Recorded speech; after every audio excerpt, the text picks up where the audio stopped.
मित्रों, स्वागत है आपका साइंस जोन में, जहां हम लोग क्लास 10th के साइंस सब्जेक्ट का अध्ययन कर रहे हैं।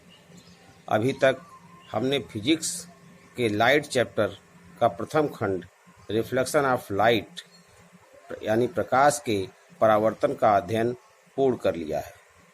अब हम लोग प्रकाश के दूसरे खंड अर्थात रिफ्रैक्शन ऑफ लाइट यानी प्रकाश का अपवर्तन का अध्ययन करेंगे।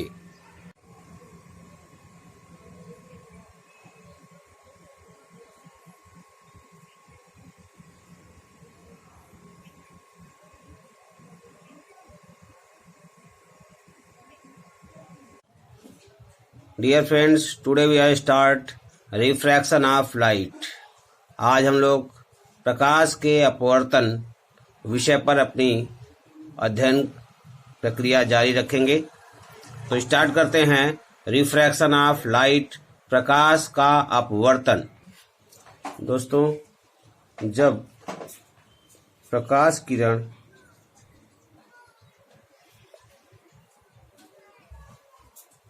किसी एक माध्यम से किसी एक पारदर्शी माध्यम से दूसरे माध्यम में दूसरे पारदर्शी माध्यम में प्रवेश करती है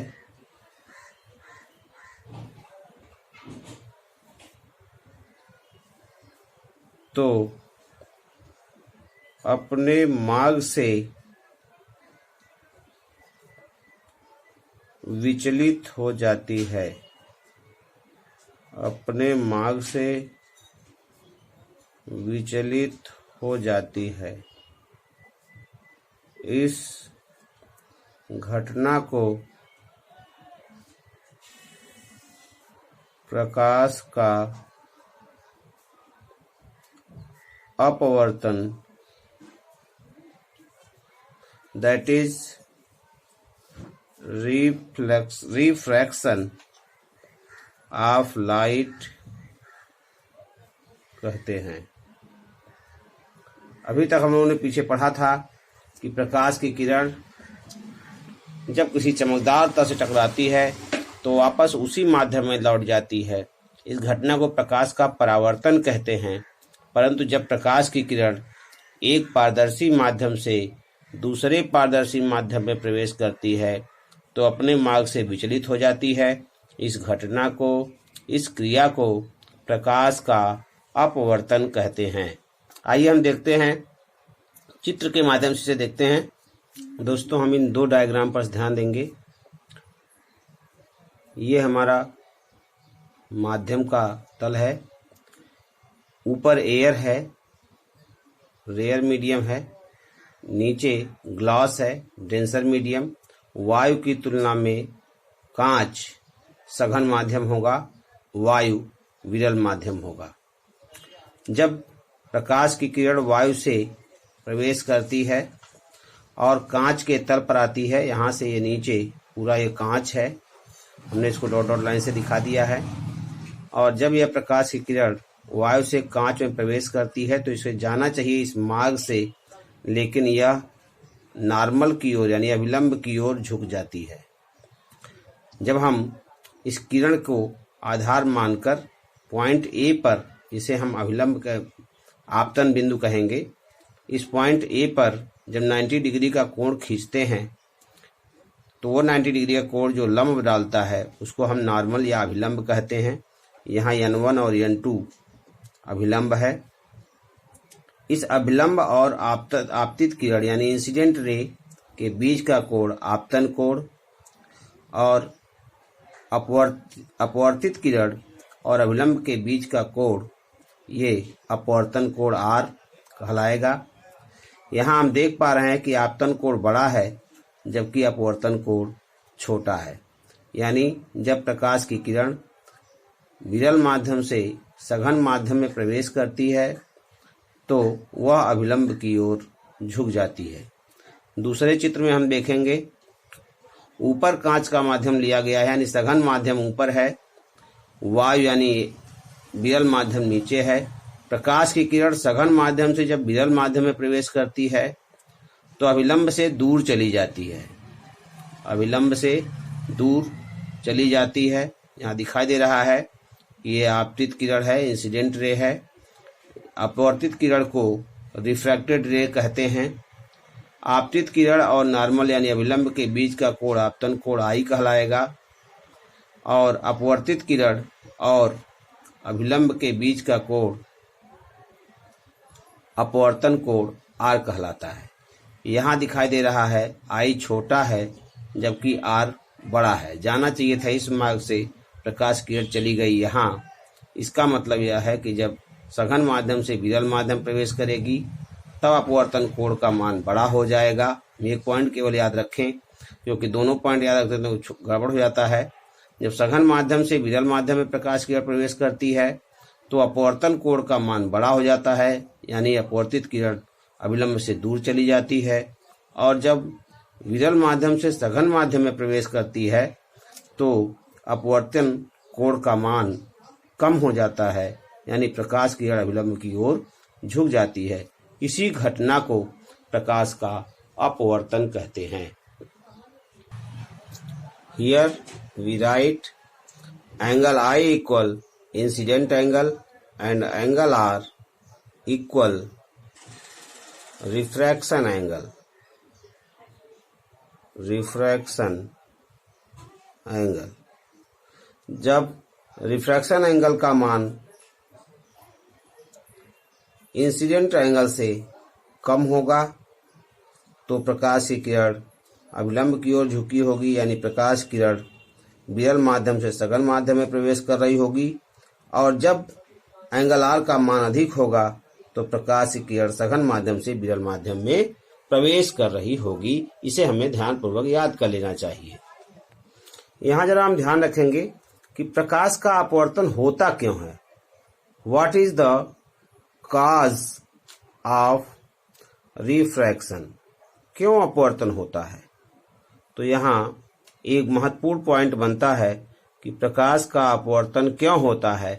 जब इस पर चर्चा करते हैं तो ध्यान में आता है कि प्रकाश की चाल भिन्न भिन्न माध्यमों में भिन्न भिन्न होती है। प्रकाश की चाल विभिन्न माध्यमों में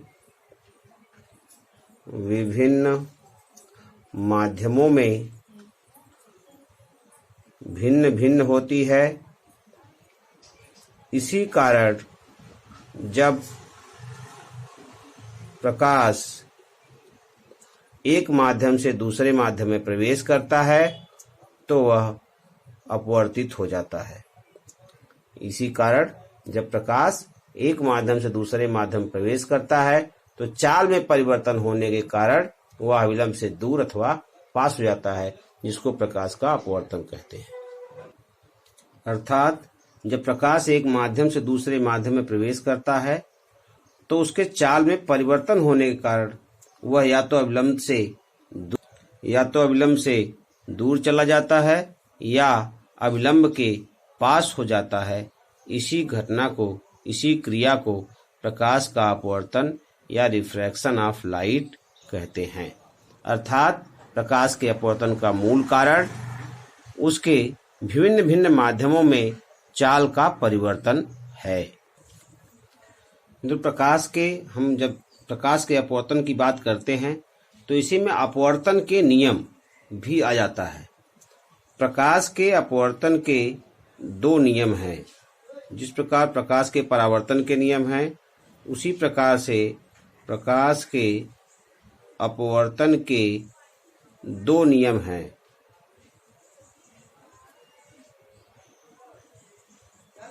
दोनों नियम हमको ठीक प्रकार से आने चाहिए। पहला नियम हमारा है आपतित किरण, जब हम कोई किरण आरेख खींचते हैं तो उसमें आपतित किरण अपवर्तित किरण अर्थात रिफ्रैक्टेड रे और आपतन बिंदु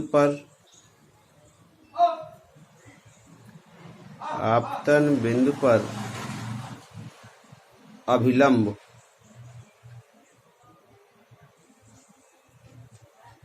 तीनों एक ही तल में होते हैं, एक ही तल में होते हैं। यदि हम कागज के तल में बनाएं तो ये कागज के तल में हो जाएंगे, अगर हम बोर्ड पर बनाते हैं तो बोर्ड के तल में हो जाएंगे, अगर हम कोई कार्डबोर्ड ले ले तो कार्डबोर्ड के तल में हो जाएंगे, यानी जिस पर हम बनाएंगे इस किरण को उसी के तल में होते हैं। और दूसरा नियम है किन्हीं दो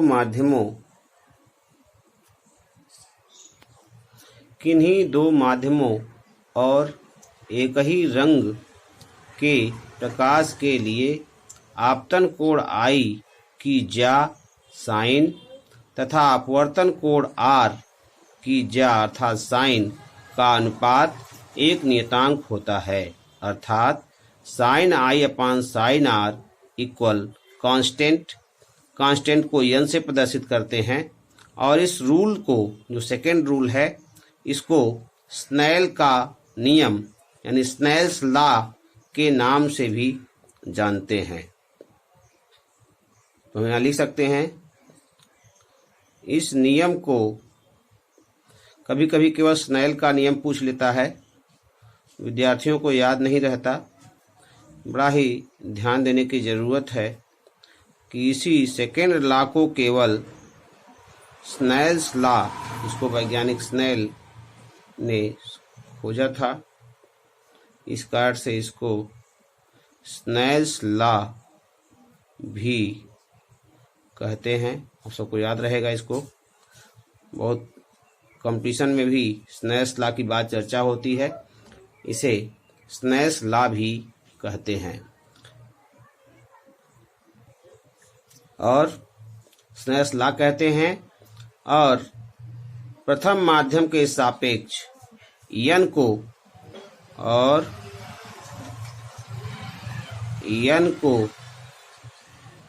एक माध्यम के सापेक्ष, एक मतलब पहला माध्यम, एक माध्यम के सापेक्ष दूसरे माध्यम का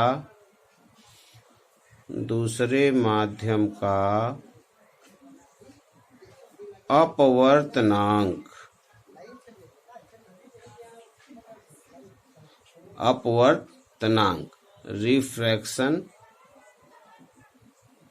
रिफ्रैक्टिव इंडेक्स भी कहते हैं। इस नियतांक को एक माध्यम के सापेक्ष दूसरे माध्यम का अपवर्तनांक भी कहते हैं। ये अपवर्तनांक यानी अपवर्तन अंक, कितना अपवर्तन हो रहा है, इसी गणना को, अपवर्तन कितना हो रहा है, इस गणना को ही जब हम साइन I बटे साइन R का वैल्यू फाइंड करते हैं तो उसका कोई अंक प्राप्त होता है, वही अंक अपवर्तनांक के नाम से जाना जाता है, उसी को अपवर्तनांक कहते हैं। मित्रों, अपवर्तनांक दो प्रकार का होता है। पहला है सापेक्ष अपवर्तनांक,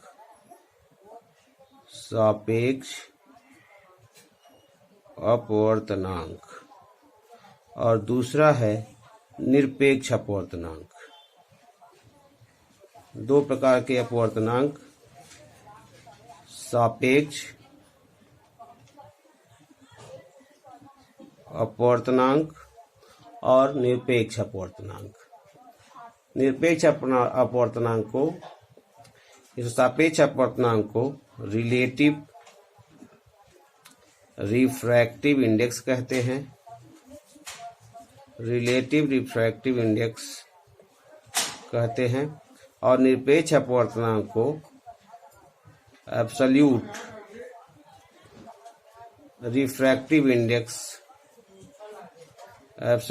रिफ्रैक्टिव इंडेक्स कहते हैं।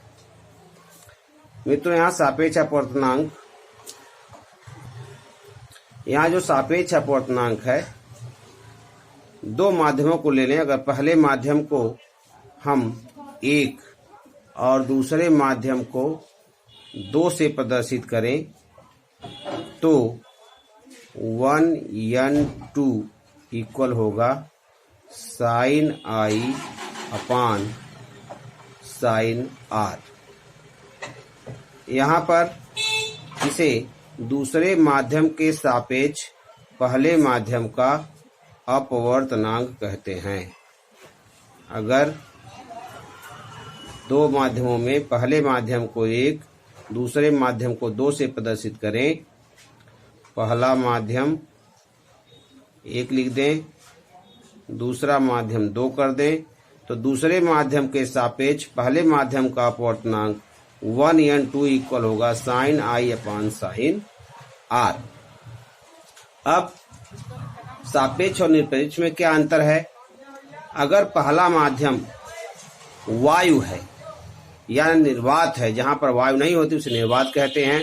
अगर पहला माध्यम वायु या निर्वात है तो निर्वात के सापेक्ष दूसरे माध्यम के अपवर्तनांक को निरपेक्ष अपवर्तनांक कहते हैं। जबकि अगर पहला माध्यम कोई अन्य माध्यम है तो उस माध्यम के सापेक्ष दूसरे माध्यम के अपवर्तनांक को सापेक्ष अपवर्तनांक कहते हैं। यानी यदि प्रकाश की किरण जल से वायु में प्रवेश कर रही है तो वहां सापेक्ष अपवर्तनांक होगा। अगर वायु से जल में प्रवेश कर रही है तो वहां निरपेक्ष अपवर्तनांक होगा।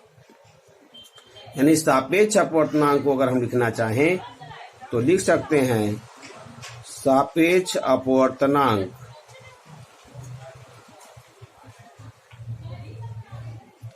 सापेक्ष अपवर्तनांक में कहां से? जल से वायु में प्रवेश कर रही है। जल को अगर हम वाटर कह दें और वायु को एयर कह दें तो WNA इक्वल हो जाएगा A upon NA upon NW, ये बराबर sin i upon sin r। अगर इसी को हम निरपेक्ष अपवर्तनांक के क्रम में देखें तो निरपेक्ष अपवर्तनांक हमारा बनेगा,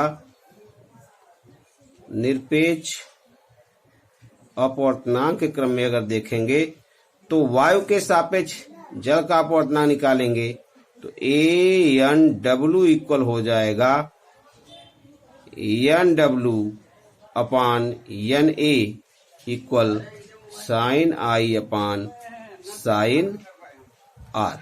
sin i और sin r तो वही है, आपतन कोण अपवर्तन कोण। लेकिन यहाँ पर दूसरे माध्यम के सापेक्ष पहले माध्यम के अपवर्तनांक को लिखते हैं ANW। वायु का निरपेक्ष अपवर्तनांक जल की तुलना में, और यहाँ W को जल का वायु का निरपेक्ष सापेक्ष अपवर्तनांक जल की तुलना में लिखेंगे तो WNA, जहां W को वाटर, A को एयर कहेंगे। अगर एयर बाद में है तो सापेक्ष अपवर्तनांक, अगर एयर पहले है या निर्वात है पहले तो वहां निरपेक्ष अपवर्तनांक कहा जाएगा। धन्यवाद दोस्तों, आज यहीं तक। कल हम लोग इसके आगे अध्ययन